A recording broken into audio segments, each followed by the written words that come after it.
আসসালামু আলাইকুম রহমতুল্লাহ। আপনারা হয়তো অনেকেই জানেন যে বাংলাদেশের পার্শ্ববর্তী পশ্চিমবঙ্গে ঘেঁষা একটি রাষ্ট্র ছিল, সেটি রাষ্ট্রের নাম ছিল সিকিম। সো সিকিম 1970-এর দশকে লেন্দুক দর্জির বিশ্বাসঘাতকতায় কিন্তু সিকিম ভারতের 22তম অঙ্গরাজ্য হয়। তো বাংলাদেশেও লেন্দুক দর্জির একজন উত্তরসূরি ছিল, সে হচ্ছে শেখ হাসিনা।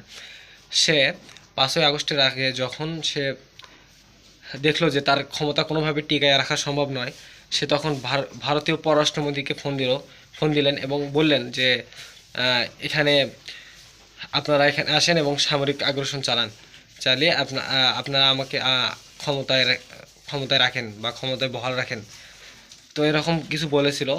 তো কিন্তু ভারত ভারতীয় কর্মকর্তারা, পররাষ্ট্রমন্ত্রী মিলে ভারতীয় কয়েকজন কর্মকর্তা কিন্তু এটা নিয়ে কয়েকটা মিটিংও করেছে।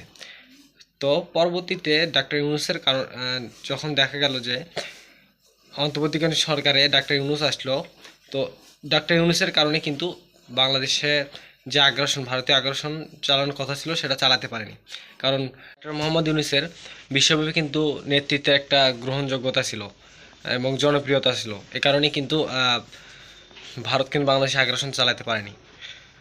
তো আমার মনে হয় যে নির্বাচন পরবর্তী সময়ে ইসলামী শক্তি যখন দেশের ক্ষমতায় বা রাষ্ট্র ক্ষমতায় আসবে, তখন আমার মনে হয় যে কোনো একটা ছল দিয়ে, যে কোনো একটা কৌশল করে বাংলাদেশে আগ্রাসন চালাতে পারে অথবা আক্রমণ চালাতে পারে ভারত। তো আমার এটা মনে হয়। কারণ আমি দেখি বাংলাদেশের সীমান্ত লাগোয়া কিন্তু অনেকগুলো এয়ারবেস, বিমান ঘাঁটি এবং অনেক সেনানিবাস করতেছে এবং আর্টিলারি ইউনিট বসাচ্ছে। তো এ থেকে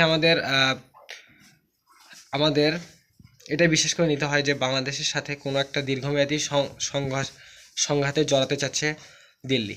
তো আমরা কিন্তু ইতিহাস থেকে আরও জানতে পারি যে 1975 সালে যখন শেখ মুজিবুরকে হত্যা করা হয়, তখন কিন্তু বাংলাদেশে অভিযান চালাতে চেয়েছিল নয়াদিল্লি, কিন্তু ওয়াশিংটনের কারণে বা যুক্তরাষ্ট্রের কারণে কিন্তু সেটি সম্ভব হয়নি, আমেরিকার কারণে সম্ভব হয়নি। তো নির্বাচন পরবর্তী সময়ে যখন ইসলামী সরকার, ইনশাআল্লাহ 100% ইসলামী সরকার আসবে, তো ইসলামিক সরকার আসার পর কোনো একটা বাহানা দিয়ে কিন্তু বাংলাদেশে আগ্রাসন চালাতে পারে নয়াদিল্লি।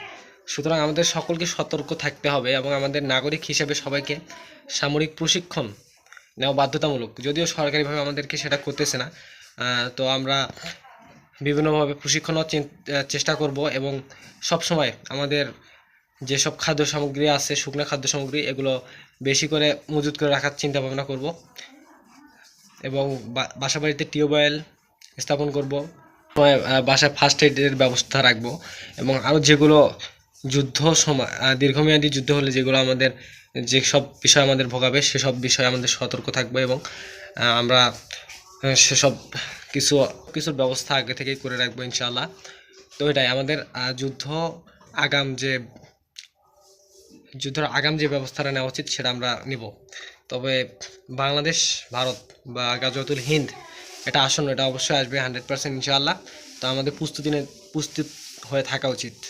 আলহামদুলিল্লাহ, আল্লাহ আমাকে গাজওয়াতুল হিন্দের শহীদ হিসেবে কবুল করুক। আসসালামু আলাইকুম রহমতুল্লাহ।